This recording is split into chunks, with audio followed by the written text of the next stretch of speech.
लक्षलिंग यानी कि एक ऐसा शिवलिंग है यहाँ पर जो पूरे भारत में सिर्फ एक ही जगह देखा जाता है।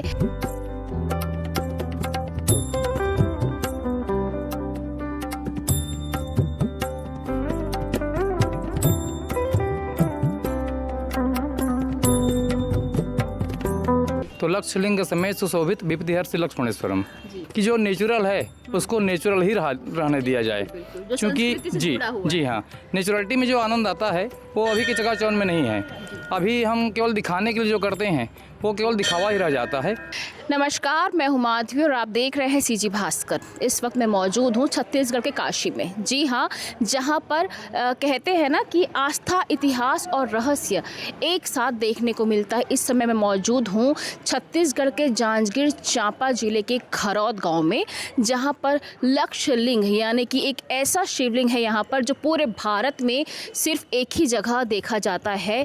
1 लाख छिद्रों वाला शिवलिंग। जी हाँ, यहाँ पर जो शिवलिंग स्वयंभू है, जो यहाँ पे स्वयं प्रकट्य है, उसमें लगभग 1 लाख उसमें छिद्र पाए जाते हैं और इसलिए उन्हें इसे लक्षलिंग भी कहा जाता है। इसकी जो मान्यता है, जो रहस्य है, जो यहाँ की प्राचीन कहानियाँ हैं, वो बेहद अपने आप में बहुत ज़्यादा रोचक है। यहाँ के हम पंडित जी से जानेंगे यहाँ का इतिहास क्या है, यहाँ की जो स्वयंभू शिवलिंग है वो आखिर कहाँ से प्रकट हुए और किस माध्यम से वो यहाँ पर आके आज विराजमान हुए हैं और यहाँ पर लाखों लोगों की आस्था का केंद्र बने हुए हैं। खरौद के लक्ष्मणेश्वर मंदिर के जो शिवलिंग है, जो अपने आप में लक्षलिंग कहा जाता है। इस वक्त हमारे साथ मौजूद हैं लक्ष्मणेश्वर महादेव मंदिर के पंडित जी, जो हमें बताएंगे इस शिवलिंग की क्या रहस्य है, वो कैसे प्रकट हुए और कैसे खरौद में आकर विराजमान हुए। पंडित जी, हर हर महादेव। सबसे पहले मैं ये जानना चाहूँगी कि इस मंदिर का इतिहास क्या है, ये कितना प्राचीन है और जो यहाँ पे स्वयंभू है, जो पूरे भारत में सिर्फ इकलौते ऐसे शिवलिंग है जिसमें लगभग 1 लाख छिद्र पाए जाते हैं, तो इनका क्या रहस्य है? सबसे पहले तो ये छत्तीसगढ़ कांसी खरौद नगरी है जहाँ हम निवास करते हैं और यहाँ के हम मुनसंग सर्वकार पुजारी के रूप में आजन्म से रह रहे हैं। ये जो मंदिर है वास्तव में ये त्रेता युग की मूर्ति है। मंदिर तो हम इसी समय मान सकते हैं। तो त्रेता में भगवान लक्ष्मण जी को जब शक्ति बाण का आघात हुआ था तो उनके हृदय में बहुत वेदना थी, पीड़ा थी। तो उस पीड़ा को दूर करने के लिए उन्होंने भगवान राम जी से पूछा था। उसके निवारण के लिए भगवान ने उनको बालू की प्रतिमा का शिवलिंग का स्थापना करने के लिए उनको सलाह दी गई। उसकी स्थापना करने के बाद उन्होंने गंगा जी के जल का उन्होंने अभिषेक किया था। तो जैसे अभिषेक हुआ तो बालू की प्रतिमा थी चूँकि, इसलिए अन्य भागों में भक्त हो गई वो। तो जितने भागों में बटी उतने भागों में भगवान शंकर जी ने उनको दर्शन दिया और उस जल का पान करने के उपरांत में उनका जो शूल था या पीड़ा थी वो समूल रूप समाप्त हो गया। तब से किंवदंती ऐसी रही है कि उस जल का पान करते ही बहुत सारे रोगों से हमको मुक्ति मिल जाती है। चूँकि 1.25 लाख छिद्र हो गए उसमें, तो 1.25 लाख लिंगों के रूप में भगवान यहाँ विराजित हुए। भगवान लक्ष्मण जी ने कहा कि प्रभु जो कोई भी इस जल का पान करेगा उनके रोग दूर हो जाएंगे, ऐसा आप आशीर्वाद दो। तो भगवान ने उनको फिर आशीर्वाद दिया और वहाँ से फिर वो भगवान अंतर्ध्यान हो गए। तब से लेकर के आज तक के उनके नाम से, और दोनों का नाम एक ही है। लक्ष्य कहें तो लाख हो जाता है और लक्ष्य कहें तो लक्ष्मण जी हो जाते हैं। तो लक्षलिंग समेत सुशोभित विपदिहर्षि लक्ष्मणेश्वरम, तो सारे विपत्तियों को जो हरण कर ले उसी का नाम लक्ष्मण महादेव है।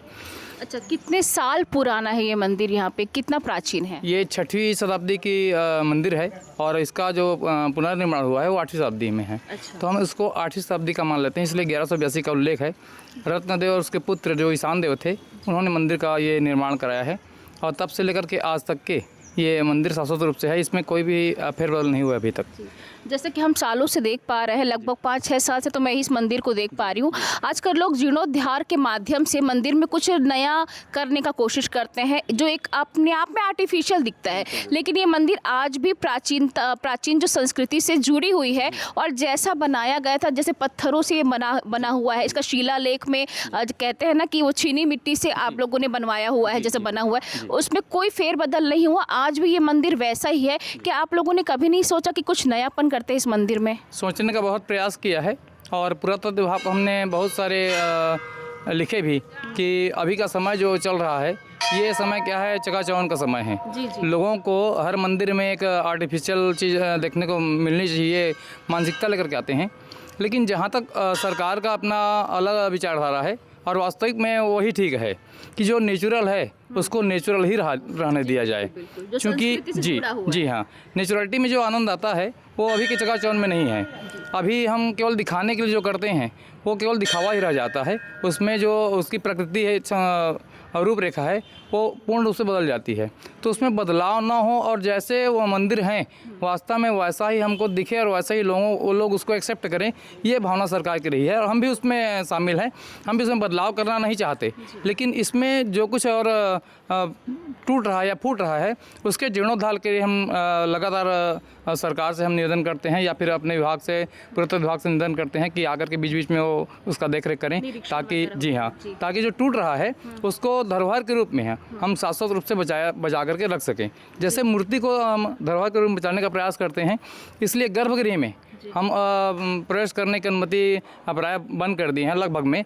लेकिन ऐसा हो जाता है कि कभी कभी भावना से हम जुड़े व्यक्ति हैं, तो जनमानस में ऐसा ना हो कि महाराज लोग भीतर जाने की अनुमति नहीं दे रहे हैं या भगवान का दर्शन हमको नहीं हो पा रहा है, इसलिए हम दर्शन को भी प्राथमिकता देते हैं और भक्तों के उस कामना को भी पूर्ण करने का प्रयास करते हैं। अच्छा, सावन सोमवार, महाशिवरात्रि के और सोमवार में यहाँ पर क्या अलौकिक श्रृंगार में आप महादेव को मतलब तैयार करते हैं? क्या श्रृंगार होता है, कुछ खास करते हैं आप लोग? शिवरात्रि में और ये श्रावण में सबसे पहले तो पुजारियों के द्वारा जलाभिषेक किया जाता है, तदुपरांत लोगों को दर्शन कराया जाता है। उस बीच में श्रृंगार का जो कार्यक्रम चलता है लगभग 1 से 1.5-2 घंटे के आसपास में, तो 2 घंटे पुष्पों से या जो अपने पास में उपलब्ध रहता है प्राकृतिक चीज़, जी प्राकृतिक चीज़ों से, पुष्पों से या पत्रों से या फल से, जैसा भी हमसे बन पड़ता है वैसा उसका हम भगवान का श्रृंगार करते हैं। श्रृंगार के बाद में प्रवेश करने की अनुमति हम प्राय नहीं देते, इसलिए कि लोग आते हैं तो जैसा पाते हैं फिर वैसा चढ़ाते हैं,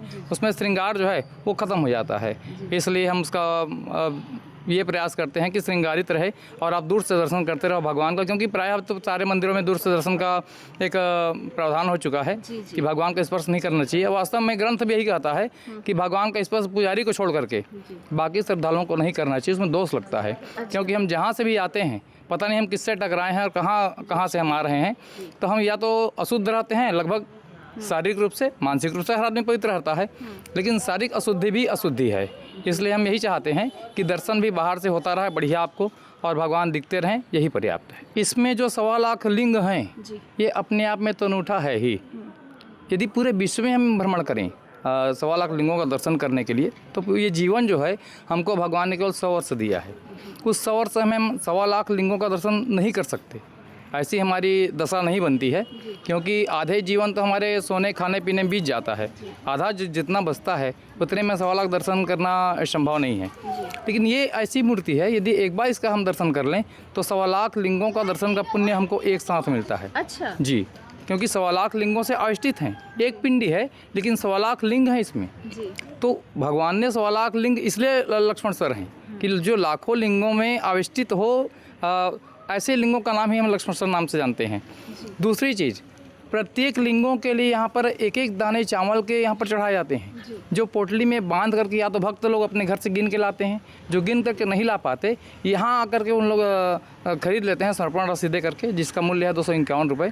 तो 251 रुपये दे करके उस 1.25 लाख लिंगों में 1.25 लाख दाने चढ़ाने का जो पुण्य है उनको तत्काल प्राप्त हो जाता है। सबसे बड़ी विशेषता यही है हमारी। ऐसा शास्त्रों में कहा गया, स्थानीय लोगों की भी मान्यता है कि एक जो छिद्र है वो सीधा जाके पाताल लोक से मिलती है। क्या ये बात में सत्यता है? एकदम सत्यता है, क्योंकि अभी से नहीं, जब से हम लोग आजन्म से हैं यहाँ पर, यदि हम एक एक लोटे भी यदि जल किसी छिद्र में डालते जाएं तो लगभग में 1 साल 2 साल 3 साल 4 साल 5 साल के बाद में भर ही जाएगा वो। लेकिन अभी हम यहाँ देखते हैं कि 1500 साल बीत चुके हैं, तो 1500 साल में कितना बड़ा विच्छेद रहे वो भर ही जाएगा। लेकिन यहाँ की जो विशेषता है वो अद्भुत है। यहाँ जितना भी आप जल डालिए वो हमको लगता है कि भर रहा है करके, लेकिन एक क्षण के बाद में ऐसा होता है कि फिर से जितना जल उसमें पूर्व में है यथावत वो उतना ही हो जाता है। अच्छा। जी हाँ, इसलिए ये पातालगामी है, हम ये मान सकते हैं, और जो जल है वो अद्भुत है अपने आप। आपने बहुत सारे ऐसे वृक्ष देखे होंगे जिनके पत्ते सीधे होते होंगे। जनरली सभी वृक्षों के पौधों के पत्ते सीधे होते हैं, लेकिन खरौत के इस वट वृक्ष के सामने, इसके नीचे मैं खड़ी हूँ, इसकी एक बहुत ही रोचक इसका रहस्य ये है कि इस पेड़ के जितने पत्ते हैं वो उल्टे हैं। जी हाँ, वट वृक्ष कहते हैं इन्हें। आप देख सकते हैं ये जो पत्ते हैं वो उल्टे ही होते हैं और शायद ये बहुत ही रोचक अपने आप में एक जानकारी है। आप देख सकते हैं जो ये जितने भी इस पेड़ में जितने भी पत्ते हैं वो सारे उल्टे की तरफ है। ये अपने आप में एक बहुत ही रोचक रहस्य की बात है कि इस पेड़ के सारे पत्ते उल्टे हैं। ऐसी मान्यता है कि श्री राम ने खर और दूषण के वध करने के बाद लक्ष्मण के आग्रह पर इस मंदिर की स्थापना की थी, इस शिवलिंग की स्थापना की थी। इसलिए श्री राम ने इस मंदिर का नाम लक्ष्मणेश्वर महादेव मंदिर अपने छोटे भाई के नाम से इस मंदिर की स्थापना की, जो आज जांजगीर चांपा जिले के खरौद गांव में स्थित है। इस मंदिर के गर्भगृह में जो शिवलिंग है उसमें लगभग 1.25 लाख सूक्ष्म छिद्र है। जी हाँ, 1.25 लाख सूक्ष्म छिद्र है, जो बहुत ही छोटे छोटे छिद्र है और उसमें आप जितना भी जल चढ़ाओ वो जल अपने आप में वो अंदर जाते ही जाता है। और कहते हैं उस 1.25 लाख छिद्र में लगभग एक छिद्र ऐसा है जो पाताल लोक से जाकर मिलता है, इसीलिए इसे पातालगामी भी कहते हैं और इसलिए इस शिवलिंग का नाम लक्षलिंग भी कहा जाता है। सावन के महीने में और महाशिवरात्रि या सावन सोमवार के सोमवार में या पूर्णिमा किसी भी विशेष दिन इस मंदिर में लगभग हजारों श्रद्धालुओं की भीड़ होती है। लोग लगातार तांता बनाकर खड़े रहते हैं, कतार में खड़े रहते हैं। सिर्फ और सिर्फ लक्ष्मणेश्वर महादेव को जलाभिषेक करने के लिए लोग कांवड़ लेकर आते हैं। बहुत सारे लोग हजारों की मात्रा में यहाँ पर लाइन लगाकर अपनी बारी का इंतज़ार करते हैं और कहते हैं कि उस दिन अपने आप में एक बहुत ही प्यारे श्रृंगार में लक्ष्मणेश्वर महादेव जी का श्रृंगार भी किया जाता है, जो अपने आप में भक्तों को अपनी ओर आकर्षित करता है। तो जब भी आप जांजगीर चांपा आए तो खरौद जरूर आए और खरौद आए तो लक्ष्मणेश्वर महादेव मंदिर आप ज़रूर आए। अपने आप में यहाँ का जो शिवलिंग है वो बेहद रहस्य से भरपूर है। 1.25 लाख छिद्रों वाले शिवलिंग के दर्शन के लिए आप ज़रूर आएँ। फिलहाल के लिए इतना ही। मैं माधवी आप सभी से इजाज़त चाहती हूँ। देखते रहिए CG भास्कर। धन्यवाद।